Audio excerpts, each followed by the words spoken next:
Hello, my name's Kirsten, I'm a nurse and I'm going to read Snow White. Once there was a queen who was beloved of her people, for she was just and kind as well as beautiful, with pale skin, dark hair and ruby red lips. But the queen would not live forever, and that any ruler must have an heir, so she dared to enter the lands beside hers, the land of the Fae, where our rules don't hold. There she met with the Queen of Fae, whose hair was green and shifted around her body, whose garments were alive with jewels fashioned from water and air, and whose teeth, when she smiled, were sharp and pointed and somehow hungry. The human queen told the Queen of Fae that she must have an heir, and the Queen of Fae agreed that she would help her, on the simple condition that she would serve as the child's godmother.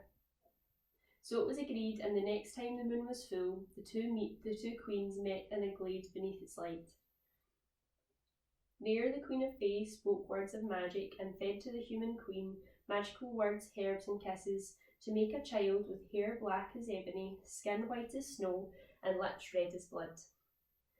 9 months later the child was born, her godmother at her side, but her mother, the queen, lay dead, her skin white as snow. And so was declared that the fairy godmother would rule the land of the humans as well as the land of the Fae until the child, who was named Snow White, should come of age. The Queen of Fae ruled well enough, but the people did not wish to be governed by fairy laws. Men watched and waited for the day when Snow White would come of age, hoping she would rule as justly as her mother did. Within the palace walls, Snow White grew into the image of her mother, well cared for by the fairy folk. The one thing she could not do was leave the castle, for her fairy godmother had warned her of the men who eyed the castle with harm in their hearts, and Snow White knew it wasn't safe. Still, she flourished within the walls, and the Queen of Fae could not fail to notice that she was growing to be as kind, as good, as beautiful as her mother had been. Now, the Queen of Fae had an enchanted mirror which she used to survey the lands over which she ruled, and truth be told, over which she intended to rule for the rest of her life. Sometimes she would ask the mirror to show her the places in her lands where discontent stirred, and to those places she sent her armies to enforce her peace. One day, when she asked the mirror to show her these places, it only showed her the fairy lands. It told the fairy queen, "The time has come when fair Snow White must rule the human realm by right."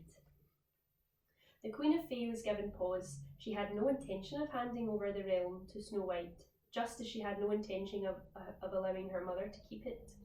If Snow White had been a normal human princess, the Queen of Fae could have taken control of her by magic, but Snow White was made of magic. So, the Queen of Fae called her best human huntsman and ensorcelled his mind to believe that Snow White was a thieving peasant girl. The Queen told him to take the young woman to the woods where no one would find her and to kill her. He went off. For the first time in her life, Snow White left the castle, dragged by the huntsman. He took her out to the woods along barely there paths until they found a moonlit glade. But as they went further from the fairy queen, her magic weakened. The huntsman stopped, and Snow White looked about her. She had long imagined the day when she would leave the castle, but she never imagined it to be like this. The huntsman watched her in the moonlight. He was used to seeing strength and beauty, used to admiring it in the things he killed, but he didn't kill for pleasure. He only killed for need, and he saw no need to kill this young woman.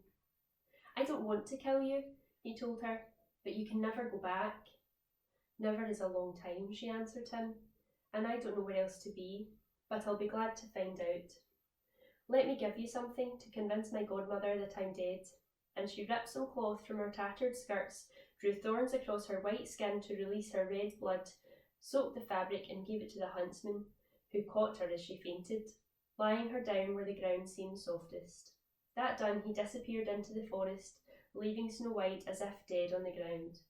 She woke when the sunlight touched her skin in the morning, finding herself surrounded by fairy folk she didn't know. For a moment she forgot where she was, but her scratches and bruises reminded her of the night before. "Please, could you help me?" she asked the fae, "for I cannot go home." Well, a fairy loves to be owed a favour. So they took her home, built near the top of a hill, and there they left her while they went to their work. Snow White started by eating. She ate and ate until she felt less dizzy, and then she washed. She started with herself, doing her best to untangle her hair and clean and mend her tattered dress. Then she washed everything she could find in the fairy house, which looked like it needed it. When it started to get dark, she found whatever food she could, and having no idea how to cook, she just put out bread and fruit and wine, supplementing the fairies' supplies with apples taken from a tree at the bottom of the hill. When the fairies returned, they seemed to enjoy this repast well enough, and they all settled into that way of doing things. The fairies going off each day while Snow White learned to wash and clean, but never to cook. She soon found a market and bought bread and cheese every day, and when the sky began to darken, she'd lay them out on the table and fetch apples from the tree. Before long, the fairy queen went again to her mirror, which showed her nothing of the human realm. Again it told her, the time has come when fair Snow White must rule the human realm by light. Again the queen called for the huntsman, although she had no more errands for him to run, and instead left him dead, his skin white as snow. She asked her mirror to find Snow White and was surprised to find her in Fay. She couldn't send a human to kill her there, so she'd need to go and do what she should have done before and kill her herself. She watched Snow White as she washed and cleaned and went to fetch the apples, and she knew what she must do. The fairy queen cut her own skin, letting her blood spill into a bowl where she mixed it with foul things and crafted a poison. This she took with her as she stepped through the magic mirror and into the woods near the hill where Snow White lived. At the bottom of the hill was the apple tree. The queen painted the apples with the poison from her bowl. As she painted each of the apples, they grew red and luscious, and that's how the queen left them. The next day, Snow White went to pick the apples. They looked so much nicer than ever before. As she carried her basket back up the hill, she decided to eat one then and there. She took one bite. When the fairy folk came back, they found her lying on the floor, white as death, blood-red apples scattered down the hill from where she lay. Now the fairy folk knew magic when they saw it, and although they could not find a way to break this spell, they knew there had to be a way. And so they carved a wondrous bower for Snow White to rest in and sent word out into the land of the fairies to find someone with the power to break the spell. Every day more and more fairies came and tried their hand. Snow White lay, her black hair pulled around her, her skin white as death, but her lips still red as the blood which must still run in her veins. One day a human prince came. He was determined that he would kiss her to break the spell, because someone had told him that this was the thing that might just work. And the fairies were very amused by this, but amazed when he tried to push them aside to get to her. Now fairies may be small, they may twinkle, and they may seem sweet and lovely, yet they can be vicious when they're crossed, and they thought they would teach this prince a lesson on arrogance.